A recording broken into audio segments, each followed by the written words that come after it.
L'Europe nous rend aussi plus forts face à la révolution numérique qui est engagée. Nous le voyons bien, cette révolution, et notamment la révolution de l'intelligence artificielle, pose de nombreuses questions dans le débat public. Éthique, politique, sécuritaire, industrielle.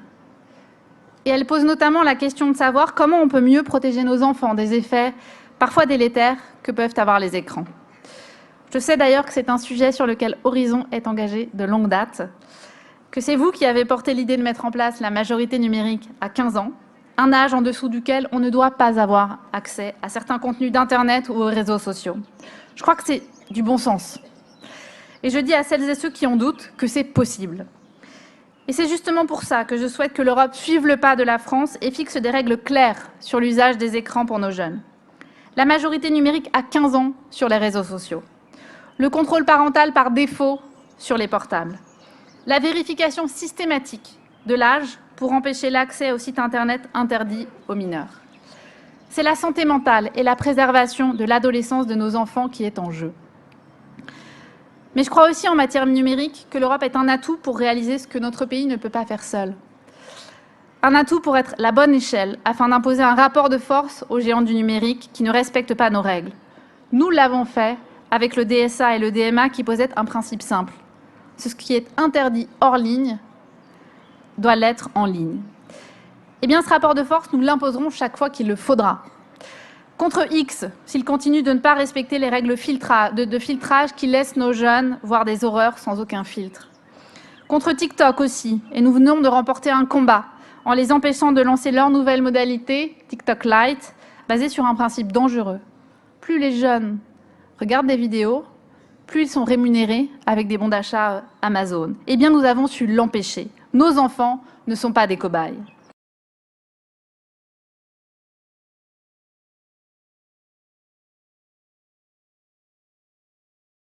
L'Europe nous rend aussi plus forts face à la révolution numérique qui est engagée. Nous le voyons bien, cette révolution, et notamment la révolution de l'intelligence artificielle, pose de nombreuses questions dans le débat public. Éthique, politique, sécuritaire, industrielle. Et elle pose notamment la question de savoir comment on peut mieux protéger nos enfants des effets parfois délétères que peuvent avoir les écrans. Je sais d'ailleurs que c'est un sujet sur lequel Horizon est engagé de longue date, que c'est vous qui avez porté l'idée de mettre en place la majorité numérique à 15 ans, un âge en dessous duquel on ne doit pas avoir accès à certains contenus d'Internet ou aux réseaux sociaux.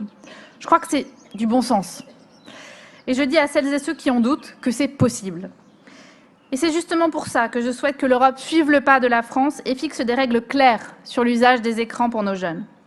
La majorité numérique à 15 ans sur les réseaux sociaux. Le contrôle parental par défaut sur les portables. La vérification systématique de l'âge pour empêcher l'accès aux sites Internet interdits aux mineurs.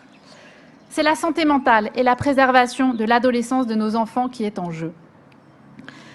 Mais je crois aussi en matière numérique que l'Europe est un atout pour réaliser ce que notre pays ne peut pas faire seul. Un atout pour être la bonne échelle afin d'imposer un rapport de force aux géants du numérique qui ne respectent pas nos règles. Nous l'avons fait avec le DSA et le DMA qui posaient un principe simple. Ce qui est interdit hors ligne doit l'être en ligne. Eh bien, ce rapport de force, nous l'imposerons chaque fois qu'il le faudra. Contre X, s'il continue de ne pas respecter les règles de filtrage qui laissent nos jeunes voir des horreurs sans aucun filtre. Contre TikTok aussi, et nous venons de remporter un combat en les empêchant de lancer leur nouvelle modalité, TikTok Lite, basée sur un principe dangereux. Plus les jeunes regardent des vidéos, plus ils sont rémunérés avec des bons d'achat Amazon. Eh bien, nous avons su l'empêcher. Nos enfants ne sont pas des cobayes.